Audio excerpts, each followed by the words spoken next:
J'ai organisé un événement mondial, une occasion de dialogue entre les religions, un village universel. De ce village doit naître une convergence globale pour une alliance entre les habitants de la Terre. Il faut trouver d'autres façons de comprendre l'économie, la politique, la croissance, le progrès. Je désire vous rencontrer à Rome pour activer ce pacte. Mes frères et sœurs, ce jour va passer comme une lettre à la poste, alors que prophétiquement, c'est l'activation du pacte. Ceci est pour moi une véritable confession de foi du nouvel ordre mondial. Bonjour, shalom, je suis serviteur de Dieu Alan Rich, je suis en public sur YouTube, sur ma chaîne Preacher Alan Rich. Nous sommes en janvier 2019. Je vais vous donner une date prophétique. Il s'agit du 14 mai 2020. Pourquoi aussi précisément? Il va se passer quelque chose d'extrêmement important. Que vous regardiez maintenant, avant cette date, que vous me regardiez le 14 mai pile 2020, ou que vous me regardiez après cette date en 2020, 2021, 2022, peu importe, ce message vous concerne. Tout d'abord, je vais passer la vidéo complète qui dure 4 minutes de ce que le pape a déclaré dernièrement, et cela, vous pouvez le vérifier, est diffusé sur les sites officiels du Vatican. Cette vidéo est en italien, traduite en français dessous. Carissimi, nell'enciclica Laudato Si ho invitato tutti a collaborare per custodire la nostra casa comune, per capire quanto è urgente sia la sfida che abbiamo davanti. Dobbiamo puntare sulla educazione, che apre la mente e i cuori ad una comprensione più larga e più profonda della realtà. Serve un patto educativo globale che ci educhi alla solidarietà universale, a un nuovo umanesimo. Per questo ho promosso un evento mondiale che si terrà il 14 maggio del 2020. In un momento di estrema frammentazione, di estrema contrapposizione, c'è bisogno di unire gli sforzi, di far nascere un'alleanza educativa per formare persone mature capaci di vivere nella società e per la società. Ogni cambiamento però ha bisogno di un cammino educativo. Noi non possiamo fare un cambiamento senza educare a quel cambiamento. Un proverbio africano recita che per educare un bambino serve un intero villaggio, ma dobbiamo costruirlo, questo villaggio, tutti insieme, per educare i bambini, per educare il futuro. E dobbiamo bonificare il terreno delle discriminazioni, come ho sostenuto nel documento che ho recentemente sottoscritto col grande imam di Al-Azhar ad Abu Dhabi. Dobbiamo fare in modo che questo villaggio faccia crescere in tutti la consapevolezza di ciò che unisce le persone e tutte le componenti della persona. Lo studio e la vita, le generazioni, i docenti e gli studenti, la famiglia e la società civile, con le sue espressioni politiche, produttive, imprenditoriali e solidali. Dobbiamo fare in modo che in questo villaggio nasca una convergenza globale per un'alleanza tra gli abitanti della terra e la casa comune, affinché l'educazione sia creatrice di pace, di giustizia, sia accoglienza tra tutti i popoli della famiglia umana, nonché di dialogo tra le loro religioni.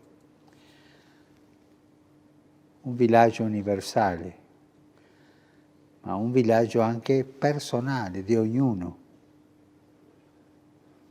Dobbiamo fondare i processi educativi sulla consapevolezza che tutto nel mondo è intimamente connesso ed è necessario trovare altri modi di intendere l'economia, la politica, la crescita e il progresso. Dobbiamo avere il coraggio di formare persone disponibili a mettersi al servizio della comunità. Per questo desidero incontrarvi a Roma per promuovere insieme ed attivare questo patto educativo. Insieme a voi faccio appello a tutte le personalità pubbliche che a livello mondiale sono già impegnate nel delicato settore dell'educazione e delle nuove generazioni. Ho fiducia che non si tireranno indietro. Cerchiamo insieme di trovare soluzioni, avviare i processi di trasformazione senza paura. Invito ciascuno di voi ad essere protagonista di questa alleanza. L'appuntamento è per il giorno 14 maggio 2020 a Roma. Vi aspetto e fin d'ora vi saluto et benedico. Grazie. Il se peut que vous vous disiez, bon, qu'y a-t-il d'extraordinaire? À cette date va se passer le dépôt d'un commencement d'une graine. Ce n'est pas le tout début du tout début, il y a eu des préparations pendant des années avant cela. Et cela est l'accomplissement d'un début pratiquement invisible, mais dont vous verrez les fruits et qui portera des fruits dans les années suivantes. Vous pourrez dire, et les gens à ce moment-là pourront dire, ah tiens, c'est à cette date que tout a commencé. Moi je suis là pour vous parler avant cette date. Comparez, vous qui me regardez, après le 14 mai 2020. Il faut comprendre que ce message n'est pas improvisé, il est travaillé. Il correspond à son Laudato Si, loué soit-il, où il est considéré, je lis, Laudato Si est daté du 24 mai 2015, publié le 18 juin 2015 par le Vatican en 8 langues. Il s'agit sans doute du document magistériel le plus important depuis le Concile Vatican II entre 1962 et 1965. Ce discours que vous venez d'écouter, d'entendre, comporte les mots-clés.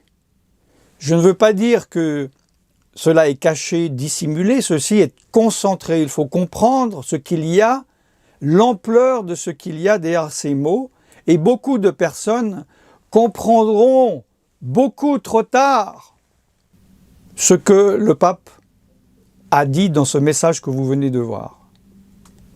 Et je suis là pour les décompresser et vous expliquer ce qu'ils veulent dire. Il y a tellement de mots-clés, c'est incroyable. Ceci est pour moi une véritable confession de foi du nouvel ordre mondial. Vous savez, quand j'écoute des messages comme ça, importants en politique ou en religion, en général, il peut y avoir un mot fort, un mot clé, une phrase clé, 2, 3 mots, 2, 3 phrases. Ici, dans ce message, je vais vous dire, j'ai une liste et je résume. Toutes les personnes de bonne volonté, chaque personne qui habite cette planète, notre maison commune, urgence, mettre l'accent sur l'éducation. Il faut un pacte. globale qui nous éduque. Solidarité universelle. J'ai organisé un événement mondial. Nouvel humanisme. Nous ne pouvons pas faire de changement sans éduquer. Nous devons construire ce village. Nous devons assainir le terrain des discriminations. J'ai signé récemment avec le grand imam d'Al-Azhar. Il faut que ce village fasse grandir en tous la conscience de ce qui unit les personnes. Cela concerne la famille, la société civile, la politique, la productivité, l'entrepreneuriat, la solidarité. De ce village doit naître une convergence globale pour une alliance entre les habitants de la terre et de la maison commune. Cette éducation doit être un accueil entre tous les peuples de la famille humaine, une occasion de dialogue entre les religions, un village universel. Il faut trouver d'autres façons de comprendre l'économie, la politique, la croissance, le progrès. Nous devons former des personnes. Je désire vous rencontrer à Rome pour activer ce pacte. Je fais appel à toutes les personnes publiques au niveau mondial, dans le secteur de l'éducation, des nouvelles générations, pour trouver des solutions, ouvrir un processus de transformation. Et vous devez être individuellement un protagoniste de cette alliance. Il y a tous les mots-clés d'un gouvernement mondial, pas seulement économique, pas seulement religieux comme certains le pensent et le croient. Mais la religion, comme je le dis depuis longtemps, de l'humanisme. La religion de l'humanité, pour l'humanité, par l'humanité, au-dessus ou sans Dieu. Et cela passe, doit et devra passer par l'éducation. L'éducation de qui? Des enfants malléables.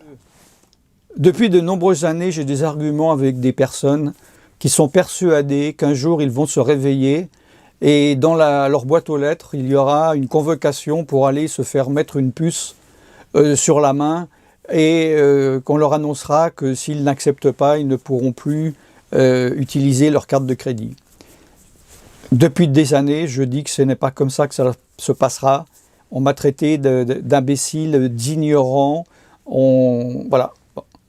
Maintenant, nous savons comment cela va se passer.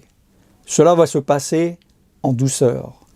Les mots que le pape a dit sont en douceur, sont filtrants. On peut comprendre ce que l'on veut. Ce n'est pas choquant. La preuve, ce discours, ce rendez-vous, passe comme une lettre à la poste. Depuis de nombreuses années, il y a un travail souterrain au niveau des religions, au niveau des dénominations chrétiennes par l'écuménisme et également au travers de l'éducation humaine par l'ONU. Il y a des orthodoxes et des catholiques et des protestants, évangéliques, pentecôtistes, peu importe la dénomination, qui sont dans le mouvement écuménique chrétien, religieux. Le problème, ils se sont liés au catholicisme, qui eux sont dans l'écuménisme interreligieux, c'est-à-dire avec les autres religions. Regardez, si jamais, sur la playlist, les autres vidéos concernant cela. Ce mouvement est en travail depuis longtemps. Je vais vous donner un exemple que je connais de première main, que voilà, personne ne connaît, puisque c'était entre deux personnes. Il y a quelques années de cela, un pasteur dans une petite église, dans un pays, je ne veux pas donner, je ne veux pas révéler, que je connais, qui m'avait invité, d'ailleurs qui avait eu beaucoup de problèmes avec le réseau évangélique, qui leur a interdit à cette église de m'inviter sous peine d'expulsion du réseau évangélique. Ce pasteur, un jour, m'appelle et me dit « Je suis confus, j'étais étonné, moi je suis personne, je suis un petit pasteur, j'ai une petite église, j'ai une convocation, enfin non, une invitation à aller en Suisse, Genève, à l'ONU, pour participer à une réunion internationale globale où ils ont invité des personnes de tous bords, de tout niveau justement de l'éducation générale, l'éducation spirituelle, l'éducation morale, tous les mouvements de pensée. Et ce pasteur me dit, je suis troublé parce que cela me paraît bien, c'est pour faire avancer les choses, mais je connais les prophéties, je sais qu'il va y avoir un mouvement religieux, politique, économico, etc., mondial, et je me demande si c'est ma place. Et il m'a demandé, qu'en penses-tu? Moi, je lui ai dit, non. Je lui ai dit, n'y va pas. Je lui ai dit, ça sera bien pour ton ego, peut-être pour ton église, mais spirituellement, c'est un piège du diable. Il m'a dit, oui, ouais, c'est vrai, je sens ça, je vais prier, voilà. Et après, ce pasteur m'a dit, non, ben ok, moi aussi, j'ai pris la décision, je n'irai pas à cette réunion. C'est pour vous expliquer les choses qui se passent dans le monde, qui se sont passées et qui ont été déjà en pré-travail à ce qui va commencer, à ce qui va être initié. Vous savez, la Bible parle des choses de Dieu en disant de ne pas mépriser les petits commencements, mais il ne faut pas non plus mépriser les petits commencements de ce que le diable fait dans le monde. Il faut avoir les yeux ouverts et être conscient de où nous nous trouvons dans la chronologie prophétique de la Bible. Tout le monde le sait, donc le diable le sait aussi, que si on veut influencer un peuple, une nation, il faut le faire à la mamelle. Il y a eu l'exercice est pratiqué depuis des décennies déjà au niveau de l'influence des publicités. Hein, si on arrive à faire que votre maman vous fasse acheter telle marque de chocolat ou de shampoing, quand vous aurez 30 ans ou 40 ans, vous continuerez à manger ça et vous allez l'inculquer à vos enfants. C'est valable aussi évidemment pour le cinéma, etc., etc. Tout récemment, nous le savons aussi pour Hitler, hein, il préparait une nouvelle génération d'un nouveau peuple qui avait été créé de toutes pièces avec des femmes dont leur travail était d'enfanter des enfants selon eux, parfaits, qui se plieraient complètement à leur régime. C'est le moyen le plus rapide et le plus facile. Beaucoup de personnes disent ou se sont dit « Oui, mais moi, je ne suis pas né de la dernière pluie, le jour où on vient me dire accepte la marque et blablabla, je saurais ce que je ferais, je dirais non, etc. » Nous voyons là par quel moyen le diable va fonctionner. Il va prendre les êtres humains à la mamelle. Et là, tout en douceur, ce nouveau système commence à enrôler des personnes pour rentrer dans un système éducatif global. Nous voyons dans les mots-clés le pape qui dit toutes les personnes de bonne volonté. Cela veut dire que, sous-entendu, ceux qui ne viennent pas aider à ce nouveau système sont de mauvaise volonté. Il parle à chaque personne qui habite cette planète. On n'en est plus à parler aux catholiques ou bien à des personnes vivant sur un continent ou un pays. On en est maintenant à la planète entière. Il parle de maison commune. C'est un système unique. Et il utilise le mot urgence. Il y a urgence. Mes frères et sœurs, ce qui va commencer, ou ce qui a commencé selon quand vous me regardez, va être assez rapide. Le diable ne va pas faire ça sur 10 générations. Et il n'a pas ce but. Et cela va se passer assez rapidement. Et la base, c'est de mettre l'accent, j'utilise les mots du pape, sur l'éducation. Une éducation à morale unique. Une éducation en dehors de doctrines religieuses. Une éducation basée sur l'humanité, sur l'humanisme, les valeurs humaines. Il dit qu'il faut un pacte global. Ce sont des mots très forts. Pour nous éduquer à la solidarité universelle. Pour arriver à quoi? À un nouvel humanisme. C'est le pape qui utilise ces mots. Et il a choisi ces mots. Et il dit, j'ai organisé un événement mondial. Je suis certain qu'il ne sera pas dans les premiers titres des journaux, à la radio ou à la télévision.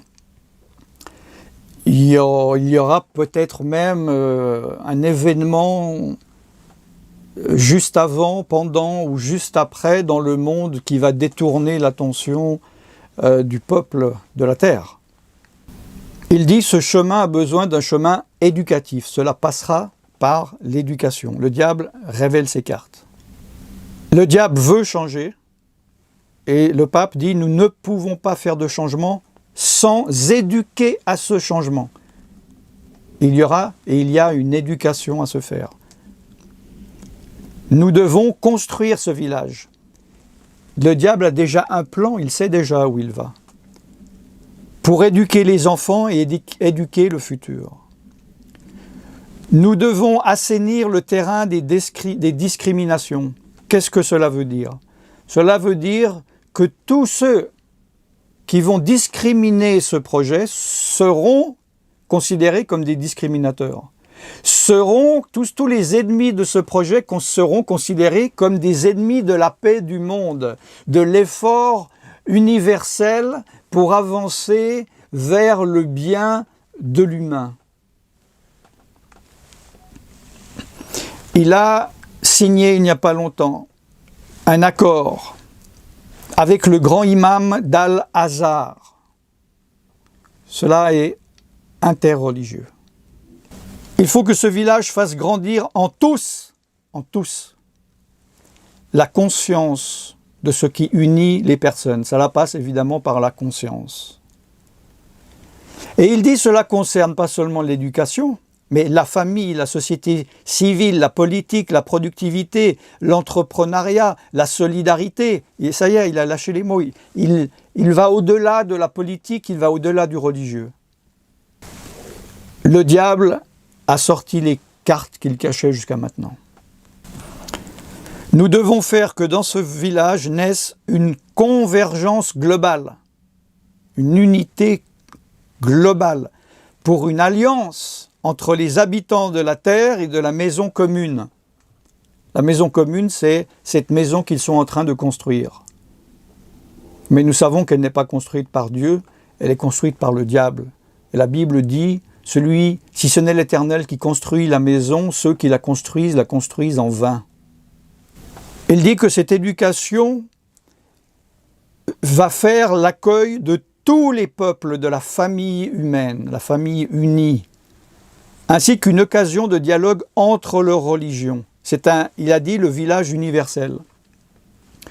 C'est la mentalité de Babel, où ils se réunissaient tous ensemble, ils s'unissaient pour monter au-dessus de Dieu. Il est nécessaire de trouver d'autres façons de comprendre l'économie, la politique, la croissance et le progrès. Nous sommes dans la globalité.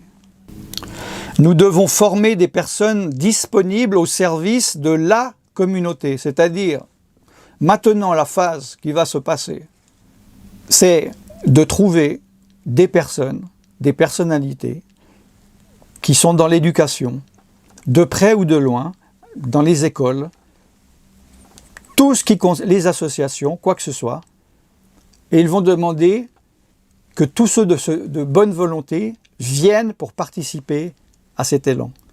Mes frères et sœurs, si de près ou de loin vous faites partie des personnes qui correspondent à ce profil, c'est maintenant ou jamais où il faut prendre votre décision. Si maintenant vous n'êtes pas capable d'accepter d'être rejeté, d'être mal vu par vos collègues, éventuellement un jour d'être mis à la porte, ou de ne pas avoir d'augmentation, ou de perdre votre salaire, ne vous dites pas, oui, mais le jour où il y aura le marque de la bête, cette fois je dirai non. Vous n'aurez pas la possibilité. Si vous n'arrivez pas à porter, à soulever 1 kilo, ne me dites pas que dans 3 ans, vous pourrez en porter 100. Phrase extrêmement importante. Je désire vous rencontrer à Rome pour activer ce pacte. Mes frères et sœurs, ce jour va passer comme une lettre à la poste, alors que prophétiquement, c'est l'activation du pacte. Je fais appel à toutes les personnes publiques qui, au niveau mondial, sont déjà engagées dans le secteur de l'éducation et des nouvelles générations, pour trouver des solutions, ouvrir des processus de transformation. Et j'invite chacun d'entre vous à être protagoniste de cette alliance. Le 14 mai 2020, il ne va pas y avoir de tremblement de terre. Il ne va pas y avoir des étoiles qui tombent du ciel. Comme je le dis, cela va passer plus ou moins inaperçu comme quelque chose, un événement social, un événement religieux, un événement humaniste. Je suis heureux de faire ça quelques jours après l'invitation du pape, 4 mois avant cette date. Et comme je vous le dis, vous pouvez, vous qui me regardez avant cette date, regarder à nouveau à la fin de l'année 2020, parce que plus le temps passera, plus on comprendra de quoi cette graine est composée. Et on reconnaîtra la composition de cette graine lorsque l'arbre commencera à pousser et que nous verrons les fruits qu'il porte. Que celui qui a des oreilles pour entendre, entende. Que celui qui a de l'intelligence comprenne. Je suis serviteur de Dieu, Alan Rich, et je vous bénis dans le nom tout-puissant de Yeshua, Jésus. Shalom. Carissimi, nell'enciclica Laudato Si ho invitato tutti a collaborare per custodire la nostra casa comune, per capire quanto è urgente sia la sfida che abbiamo davanti. Dobbiamo puntare sulla educazione, che apre la mente e i cuori ad una comprensione più larga e più profonda della realtà. Serve un patto educativo globale che ci educhi alla solidarietà universale, a un nuovo umanesimo. Per questo ho promosso un evento mondiale che si terrà il 14 maggio del 2020. In un momento di estrema frammentazione, di estrema contrapposizione, c'è bisogno di unire gli sforzi, di far nascere un'alleanza educativa per formare persone mature capaci di vivere nella società e per la società. Ogni cambiamento però ha bisogno di un cammino educativo, Noi non possiamo fare un cambiamento senza educare a quel cambiamento. Un proverbio africano recita che per educare un bambino serve un intero villaggio, ma dobbiamo costruirlo, questo villaggio, tutti insieme, per educare i bambini, per educare il futuro. E dobbiamo bonificare il terreno delle discriminazioni, come ho sostenuto nel documento che ho recentemente sottoscritto col grande imam di Al-Azhar ad Abu Dhabi. Dobbiamo fare in modo che questo villaggio faccia crescere in tutti la consapevolezza di ciò che unisce le persone e tutte le componenti della persona, lo studio e la vita, le generazioni, i docenti e gli studenti, la famiglia e la società civile, con le sue espressioni politiche, produttive, imprenditoriali e solidali. Dobbiamo fare in modo che in questo villaggio nasca una convergenza globale per un'alleanza tra gli abitanti della terra e la casa comune, affinché l'educazione sia creatrice di pace, di giustizia, sia accoglienza tra tutti i popoli della famiglia umana, nonché di dialogo tra le loro religioni. Un villaggio universale, ma un villaggio anche personale di ognuno. Dobbiamo fondare i processi educativi sulla consapevolezza che tutto nel mondo è intimamente connesso ed è necessario trovare altri modi di intendere l'economia, la politica, la crescita e il progresso. Dobbiamo avere il coraggio di formare persone disponibili a mettersi al servizio della comunità. Per questo desidero incontrarvi a Roma per promuovere insieme ed attivare questo patto educativo. Insieme a voi faccio appello a tutte le personalità pubbliche che a livello mondiale sono già impegnate nel delicato settore dell'educazione delle nuove generazioni. Ho fiducia che non si tireranno indietro. Cerchiamo insieme di trovare soluzioni, avviare i processi di trasformazione senza paura. Invito ciascuno di voi ad essere protagonista di questa alleanza. L'appuntamento è per il giorno 14 maggio 2020 a Roma. Vi aspetto e fin d'ora vi saluto e benedico. Grazie.